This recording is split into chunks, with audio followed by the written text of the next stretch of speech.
Salut les amis, j'espère que vous allez bien, j'espère que ça pète la forme de votre côté, que vous êtes bien réveillés ce matin avec le marché qui a pris plus de 11%. Donc le Bitcoin par exemple a pris plus de 11%. Donc j'espère que comme le marché actuellement, si vous avez la pêche. Donc les amis, on voit là que le marché a explosé. Bon, le marché a en fait récupéré quelques pourcentages. On a récupéré la position d'il y a environ 7 jours. Si on vient voir par exemple ici, le Bitcoin a récupéré sa position d'il y a approximativement 7 jours et également Ethereum l'a fait. Donc Ethereum a récupéré sa position il y a environ 7 jours jusqu'à dépasser même. Donc Ethereum a dépassé sa position d'il y a approximativement 7 jours. Donc, pourquoi est-ce que le marché est en train de réagir ainsi? Pourquoi est-ce que le marché est en train de se relever? C'est ce qu'on va voir dans cette vidéo. Et nous allons voir en fait qu'il s'agit simplement d'une rumeur. C'est une rumeur qui a fait réagir le marché comme vous voyez actuellement ici.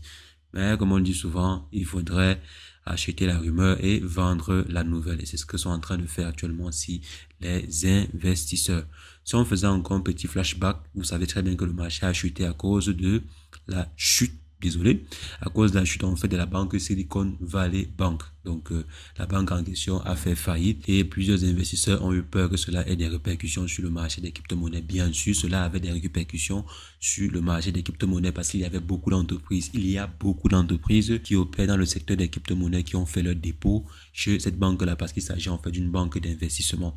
Et comme son nom l'indique, Silicon Valley, il s'agit d'une banque qui s'intéresse beaucoup plus au secteur technologique et les crypto-monnaies, ce sont des technologies, on le sait très bien. Donc il y a plusieurs projets qui possèdent en fait leurs réserves chez cette banque-là. Et le fait d'avoir gelé certains fonds et aussi d'annoncer la faillite, ça a en fait conduit à un vent de panique sur tout le marché. Donc il y a eu un vent de panique massif sur tout le marché. On ne savait pas et on ne sait même pas toujours jusqu'à présent si jamais il est possible que les entreprises qui ont fait leur dépôt, ou bien qui avaient leur dépôt chez cette banque-là, pourront récupérer leur argent, pourront récupérer de façon intacte leur argent. Donc là, c'était le problème. C'est la raison pour laquelle le marché a chuté drastiquement. Donc et maintenant, comme il s'agissait en fait d'une banque américaine, il fallait que le gouvernement réagisse. Donc si le gouvernement ne réagissait pas, alors là, c'était catastrophique. Pourquoi? Parce que si on se rappelle très bien, la banque Lehman Brothers avait en fait entraîné la crise de 2008. Pourquoi? Parce que le gouvernement américain n'avait pas voulu sauver la banque en question. Le gouvernement américain n'avait pas voulu aider la banque à surmonter sa crise en 2008. La raison pour laquelle c'était une banque d'investissement. Lehman Brothers était une banque d'investissement. Les banques d'investissement sont très sensibles dans le domaine de la finance. Parce que même les banques traditionnelles que l'on connaît, les banques commerciales que l'on connaît, parfois elles font des emprunts auprès des banques d'investissement. On parle de près de 200 milliards de dollars que la banque Silicon Valley gérait en dépôt, donc c'est énormissime. Il y avait plusieurs petites banques qui avaient en fait leurs réserves chez cette banque-là. Donc, on voit que si jamais une banque d'investissement assez puissante fait faillite, il est possible que ça entraîne, que ça ait un effet boule de neige sur tout le marché. Donc, il y a plusieurs autres banques, plusieurs autres produits financiers ou bien établissements financiers qui peuvent chuter également. Si jamais une banque d'investissement, une grosse banque d'investissement venait à faire faillite. Donc là maintenant, le gouvernement américain n'a pas voulu attendre que cela arrive et ils ont annoncé.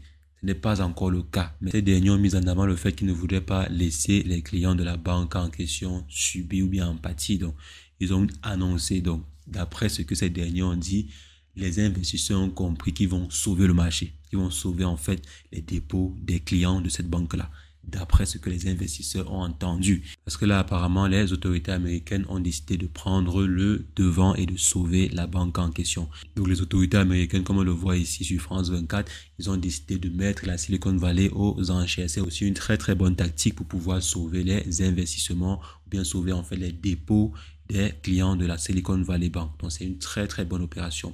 Donc, nous voyons par exemple ce communiqué du ministre américain des Finances.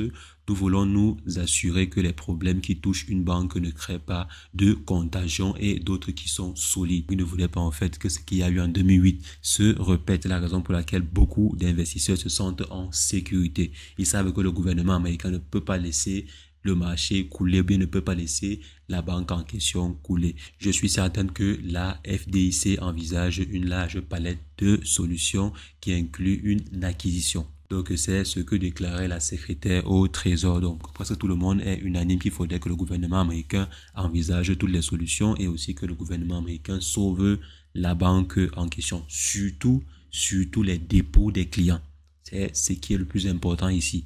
Sauver les dépôts des clients. Parce que si les dépôts des clients ne sont pas sauvés, alors c'est le marché qui part en cacahuète. Donc, lorsque les différentes instances américaines ont décidé de prendre la main, alors on a eu une répercussion directe sur le marché. Comme vous voyez à ce niveau, c'était hier aux alentours de 17h, je crois 17h, 18h. Donc il y a eu cette aussi. Donc là, c'est un typique cas d'achat de la rumeur et peut-être vente de la nouvelle. Donc peut-être qu'ils vont vendre la nouvelle. Donc et bien sûr, on voit également que cela a rassuré au niveau du stablecoin USDC. Ils ont presque récupéré leur arrimage au dollar comme on voit à ce niveau. Donc c'est également ceci qui encourage la reprise du marché. Donc les investisseurs sont en train de revenir massivement sur le marché des crypto-monnaies. Mais ceci n'est qu'une rumeur. Comme je vous le dis et comme je vous le répète, ceci n'est qu'une rumeur.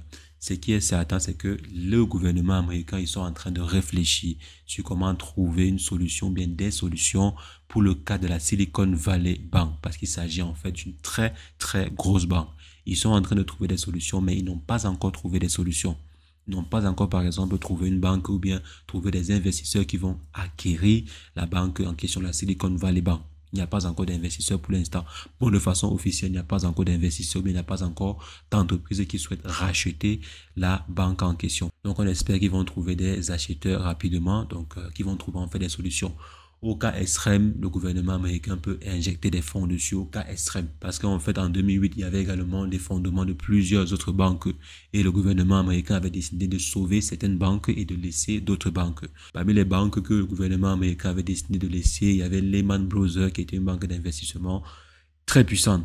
On ne sait pas trop pourquoi le gouvernement américain avait décidé de laisser cette banque-là. Peut-être qu'il n'avait pas mesuré le risque qui devait s'en suivre. Actuellement, si quand même on connaît à peu près, on a un peu plus d'informations sur le marché. Je pense que le gouvernement américain ne va pas laisser le marché s'effondrer. Sachant très bien que si le marché s'effondre, on va toujours commencer premièrement par le marché américain.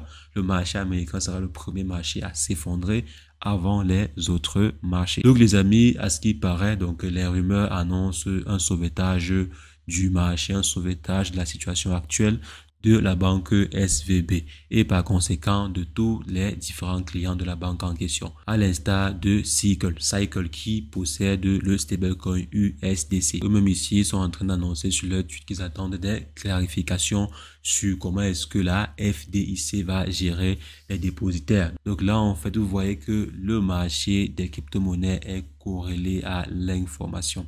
Si vous ne vous informez pas, vous ne pouvez pas réellement opérer normalement sur les marchés. Donc, vous ne pouvez pas vraiment opérer de façon efficiente sur le marché si vous ne vous informez pas au quotidien. Donc, s'informer au quotidien permet de pouvoir mieux se mouvoir sur les marchés. Et c'est ainsi que les gros investisseurs opèrent sur le marché. Donc, ils achètent la rumeur et ils vendent la nouvelle. Donc, les amis, on va simplement attendre de voir ce que le gouvernement américain va décider de faire. Quelles sont les différentes actions que le gouvernement va décider de faire. Donc, les amis, la probabilité que le gouvernement américain sauve la mise, elle est un peu plus...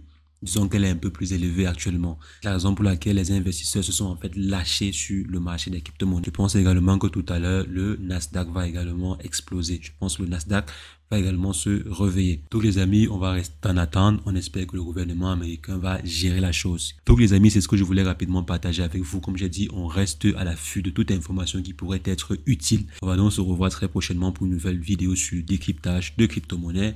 Mais entre-temps, portez-vous bien. Ciao, ciao.